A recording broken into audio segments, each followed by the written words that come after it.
Chào mọi người, chào mừng đã đến với bài tổng hợp kiến thức chi tiết nhất về các dạng nứt kim loại học trong mối hàn. Mục tiêu của chúng ta hôm nay là giúp mọi người hiểu rõ những kiến thức cốt lõi trong chương này một cách chi tiết và chuyên sâu nhất. Chúng ta sẽ cùng nhau bóc tách những cơ chế vật lý vô hình đang âm thầm quyết định sự thành bại của các kết cấu chịu lực để thực sự hiểu tận gốc rễ nguyên nhân dẫn đến sự phá hủy cấu trúc. Để làm được điều đó, bài phân tích hôm nay sẽ giống như một cuốn cẩm nang chẩn đoán lâm sàng, đi qua 6 nội dung chính. Chúng ta sẽ bắt đầu với giải phẫu vết nứt, tiếp theo là nứt nguội do hóa giả, rồi đến nứt nguội do hydro, cơ chế nứt xé lớp, sự phức tạp của nứt nóng, và cuối cùng là phần vô cùng thực tế, kiểm tra và phòng ngừa. Nào, bước ngay vào phần 1, giải phẫu vết nứt. Để biết tại sao một mối hàn lại hỏng, chúng ta cần thiết lập một nền tảng thật chính xác với những gì chúng ta đang thực sự quan sát dưới góc độ vi mô. Ở đây, chúng ta phải rạch ròi sự khác biệt giữa nứt và gãy. Vết nứt hiểu đơn giản là một sự chia cắt vật liệu ở một khu vực cục bộ thôi. Nó chưa làm đứt lìa toàn bộ mặt cắt ngang. Nhưng đừng chủ quan, mấu chốt ở đây là những vết nứt nhỏ bé này chính là bước đệm kim loại học cho những đứt gãy thảm khốc sau này. Chúng là điểm khởi đầu, chứ tuyệt đối chưa phải là kết thúc. Vậy nứt nguội và nứt nóng khác nhau thế nào? Thường thì người ta hay nhầm lẫn việc phân loại chỉ dựa vào nhiệt độ, nhưng thực ra không phải vậy. Nứt nóng xảy ra khi có mặt cát pha nóng chảy hoặc màng giòn ở nhiệt độ cực cao, còn nứt nguội, nó diễn ra khi vật liệu đã nguội hẳn hoặc đang trong quá trình nguội, và quan trọng nhất là tuyệt đối không có sự xuất hiện của các màng chất lỏng. Chuyển sang phần 2, chúng ta sẽ xem xét loại nứt nguội đầu tiên, nứt nguội do hóa giả. Trọng tâm ở đây là áp lực vật lý khổng lồ sinh ra từ việc làm nguội quá nhanh kết hợp với hàm lượng carbon trong thép. Mọi người cứ tưởng tượng thế này, khi kim loại bị làm nguội chớp nhoáng, các nguyên tử carbon không có đủ thời gian để thoát ra, chúng bị nhốt lại bên trong mạng tinh thể sắt, giống hệt như những mảnh ghép bị nhét cố vào một cái khung hoàn toàn không vừa vặn. Hậu quả là mạng tinh thể bị ép biến dạng thành dạng bốn phương, tạo ra cấu trúc martensite. Sự chèn ép này sinh ra một ứng suất nội tại lớn đến mức nó xé rách luôn cấu trúc vi mô, và thế là vết nứt xuất hiện. Mọi người hãy đặc biệt chú ý đến mốc 50% này. Nếu cấu trúc vi mô của kim loại mối hàn chứa đến 50% là martensite, thì việc ủ giảm ứng suất không còn là một lựa chọn nữa, nó là bắt buộc. Nếu bỏ qua bước này, ứng suất dư khổng lồ sẽ phá hủy hoàn toàn tính hàn của vật liệu. Tiếp tục với phần 3, một kẻ thù giấu mặt khác của nứt nguội, sự phá hoại ngầm của hydro. Một nguyên tố nhỏ bé, di chuyển cực nhanh, nhưng lại mang sức tàn phá cực kỳ khủng khiếp. Nghe con số này có vẻ khó tin, nhưng thực tế là ở nhiệt độ 1800 độ C, 35ml khí hydro có thể chui lọt vào vỏn vẹn 100 gram kim loại mối hàn. Khả năng ngậm hydro khổng lồ ở nhiệt độ cao này chính là một lỗ hổng chí mạng khi mối hàn bắt đầu nguội dần. Quá trình này diễn ra như một quả bom nổ chậm vậy. Đầu tiên, hơi ẩm có vẻ vô hại lọt vào vùng hồ quang nóng bỏng. Tại đó, chúng bị phân ly thành các nguyên tử hydro. Vì quá nhỏ bé, các nguyên tử này lách mình khuếch tan sâu vào mạng tinh thể kim loại rất dễ dàng. Nhưng kịch hay nằm ở khúc sau. Khi kim loại nguội đi, những nguyên tử này bị mắc kẹt. Chúng tìm đến nhau, tái hợp lại thành khí hydro phân tử. Lúc này thể tích tăng lên, tạo ra một áp suất nổ khổng lồ từ bên trong, xé nát vi cấu trúc thành các vết nứt dạng mắt cá đặc trưng. Chúng ta hãy thử đặt những diễn biến này lên một chục thời gian để thấy mức độ nguy hiểm. Chỉ 50 giây đầu, martensite đã hình thành do làm nguội nhanh. 2 giờ tiếp theo, hydro bắt đầu len lỏi khuếch tán. Nhưng đáng sợ nhất là mốc 14 ngày. Đúng vậy, nứt do hydro là một hiện tượng nứt chỉ hoán. Những vết nứt dưới chân hoặc nứt ngang hoàn toàn có thể tự phát lộ diện nhiều ngày, thậm chí nhiều tuần sau khi bạn tưởng chừng đã hoàn thành một mối hàn hoàn hảo. Bây giờ, chúng ta sẽ tạm rời khỏi vùng kim loại hàn để đến với phần 4, cơ chế nứt xé lớp. Ở đây, tâm điểm của chúng ta chính là bản thân vật liệu cơ bản. Khác với các cơ chế trước, nứt xé lớp diễn ra ở cấp độ vĩ mô. Trong quá trình cán thép, các tạp chất mangan sulfur bị ép mỏng, dẹt ra thành dạng sợi nằm song song với hướng cán. Khi hàn, ứng suất co ngót sẽ giật mạnh theo hướng chiều dày của tấm thép, sẽ toạc thẳng tay những lớp tạp chất mỏng manh yếu ớt này, tạo thành các vết nứt xếp lớp giống hệt như hình bậc thang. Tới đây, có một câu hỏi cực kỳ thú vị đặt ra. Nếu nứt nguội hình thành khi vật liệu đang nguội dần, thì cái quái gì đủ sức xé toạc một khối kim loại khi nó vẫn còn đang đỏ rực và nóng chảy? Câu trả lời nằm ở phần 5, sự phức tạp của nứt nóng. Đây là một môi trường thực sự hỗn loạn, nơi mà sự hiện diện của các màng chất lỏng hoặc các kết tủa giòn ở nhiệt độ cực cao chính là thủ phạm gây ra sự phá hủy. Có 3 dạng nứt nóng chính mà chúng ta phải nắm rõ. Đầu tiên là nứt đông đặc. Nó xảy ra ngay trong kim loại mối hàn, len lỏi giữa các cấu trúc nhánh cây đang kết tinh. Thứ hai là nứt chảy lỏng, hình thành ngay tại vùng ảnh hưởng nhiệt khi các mảng ranh giới hạt có nhiệt độ nóng chảy thấp bị nung chảy lại. Và cuối cùng là nứt do giảm độ dẻo, gây ra bởi các kết tủa các bua trở nên cực kỳ giòn ở nhiệt độ cao, làm các tinh thể bị tách rời ra khỏi nhau. Để giải thích sâu hơn về sự khác biệt này, có một nguyên lý luyện kim kinh điển. Thép trải qua quá trình đông đặc ferrit sơ cấp, có khả năng nuốt tạp chất như lưu huỳnh và phosphor rất tốt, lại thêm độ giãn nở nhiệt thấp nên khả năng chống đứt nóng là cực kỳ tuyệt vời. Nhưng ngược lại, quá trình đông đặc austenite sơ cấp thì hòa tan tạp chất kém hơn hẳn mà độ giãn nở nhiệt lại cao. Đó chính là lý do cốt lõi giải thích vì sao thép không gỉ austenite lại mỏng manh và vô cùng nhạy cảm với nứt nóng. Vậy làm sao để xử lý những vấn đề nan giải này? Chúng ta cùng bước sang phần 6, kiểm tra và các chiến lược phòng ngừa. Hay nói cách khác, các kỹ sư làm thế nào để bắt bệnh và chữa bệnh kim loại học? Có hai trường phái kiểm tra chẩn đoán chính. Một bên là các bài kiểm tra tự kiểm chế như check-in. Chúng tận dụng ngay ứng suất ngót bên trong mối hàn để đưa ra đánh giá nhanh, mang tính định tính. Bên kia là các bài kiểm tra có tải trọng từ bên ngoài, phức tạp hơn nhiều, đòi hỏi thiết bị chuyên dụng để áp dụng một lực chính xác lên mẫu thử, nhưng đổi lại chúng cung cấp những số liệu định lượng vô cùng chuẩn xác. Và để giải quyết triệt để, chúng ta có một bộ công cụ phòng ngừa tối thượng sau đây. Thứ nhất, phải sấy que hàn bọc thuốc kiềm ở 250 đến 350 độ C để loại bỏ hoàn toàn hydro. Thứ hai, luôn tính toán giá trị carbon tương đương CEV để kiềm chế sự hình thành martensite. Thứ ba, dùng thép chất lượng Z với hàm lượng lưu huỳnh siêu thấp dưới 0,005% để dập tắt nguy cơ nứt xé lớp. Cuối cùng, giảm lượng nhiệt đầu vào cũng như tốc độ hàn để thu hẹp vũng chảy, hạn chế tối đa nứt nóng. Khép lại bài tổng hợp kiến thức chuyên sâu này, chúng ta cần khắc ghi một điều. Một sự đổ vỡ thảm khốc thường chỉ bắt nguồn từ một khiếm khuyết vi mô vô cùng bé nhỏ trong mạng tinh thể. Mọi thứ, từ nứt nguội ẩn mình chờ đợi, cho đến nứt nóng trực trào trong biển lửa, đều bị chi phối bởi các quy luật vật lý vô hình. Vậy, liệu các thông số hàn đang được thiết lập có thực sự kiểm soát được những rủi ro ở cấp độ vi mô này không? Hiểu rõ tận gốc rễ những kiến thức trong chương này một cách chuyên sâu nhất chính là chìa khóa duy nhất để đảm bảo sự toàn vẹn của mọi kết cấu vĩ mô. Cảm ơn mọi người đã đồng hành và theo dõi bài phân tích này. Question 1. Which general types of crack appearances can occur in welded joints?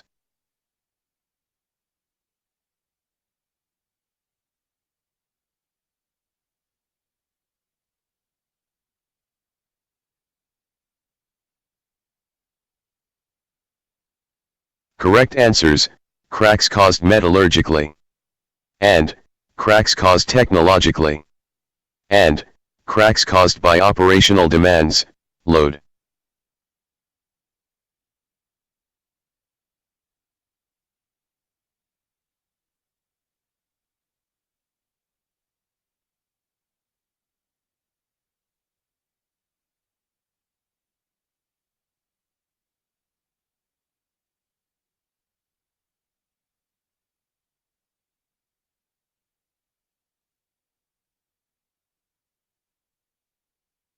Question 2.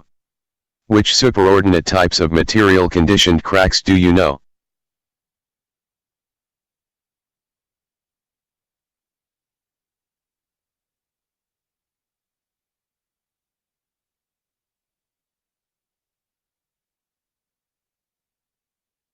Correct answers: cold cracks, nut nuoi, and hot cracks, nut nong.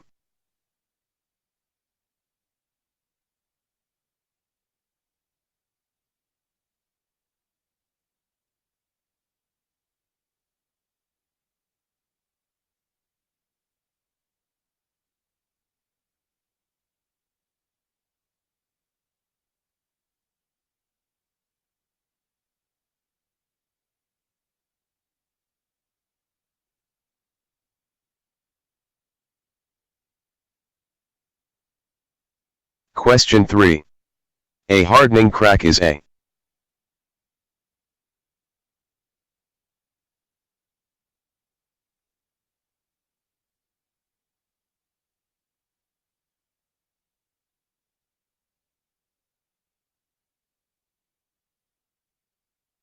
Correct answers: cold crack and material-dependent welding defect.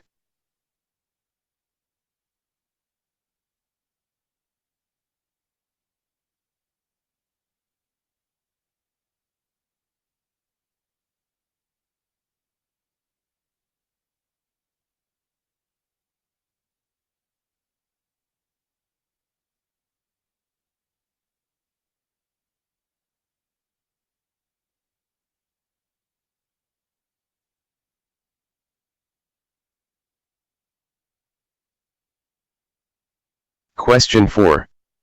Which of the following statements about cold cracks are correct?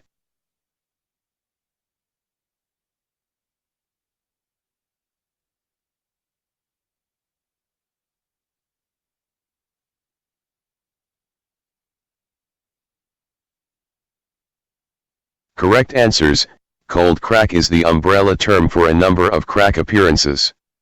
And a cold crack does not require low melting grain boundary phases for its formation. And a cold crack is formed in the cooled down state or during cooling.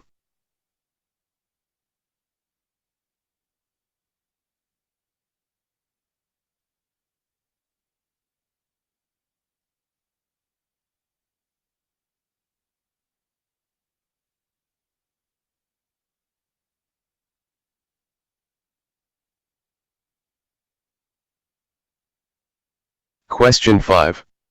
Which of the following statements about hot cracks are correct?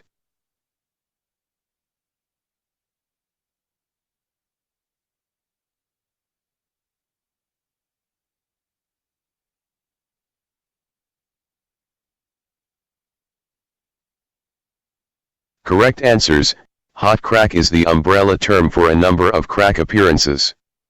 And hot crack requires low melting grain boundary phases for its formation. And hot cracking takes place at high temperatures.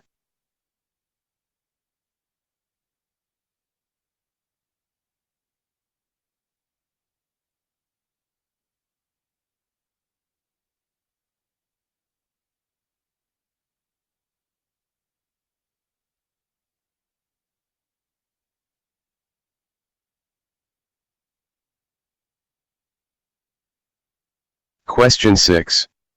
By which measures can hardening cracks be prevented effectively?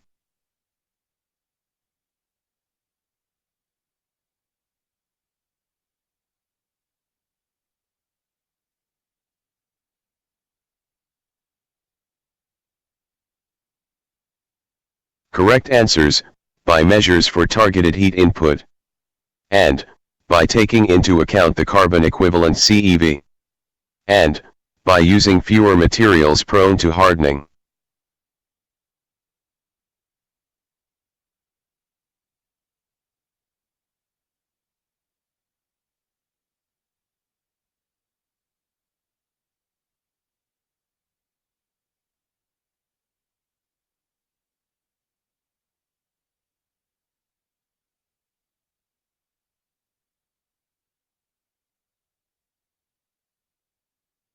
Question 7. Which important factors influence considerably the hydrogen content in the weld metal?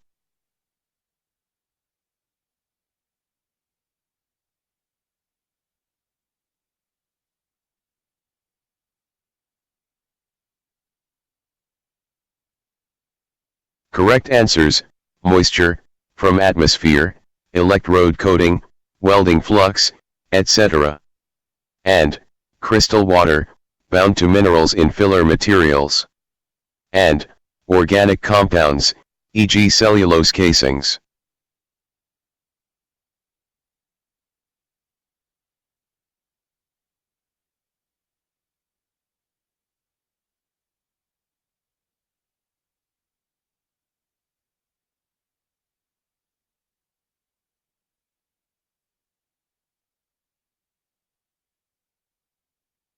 Question 8.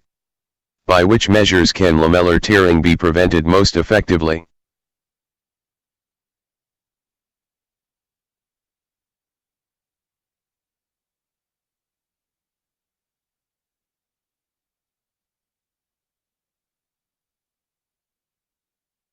Correct answers: by using so-called Z qualities. And by using steels of very low sulfur content, 0.005%.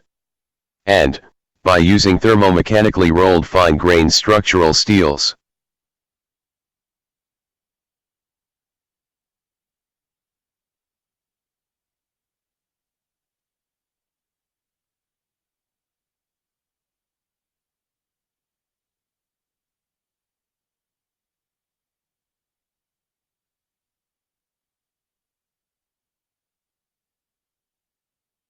Question 9. Which chemical elements have disadvantageous effects on hot crack resistance?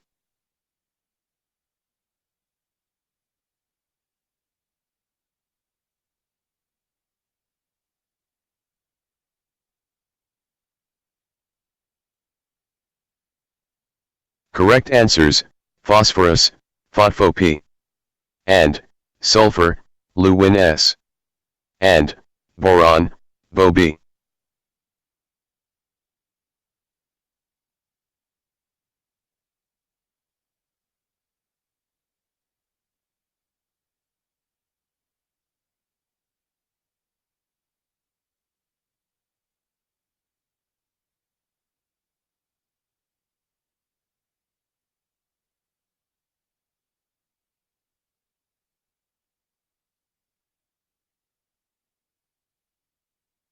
Question 10.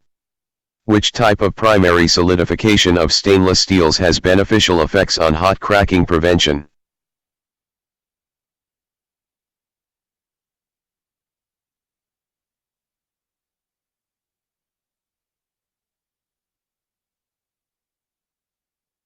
Correct answer: ferritic primary solidification.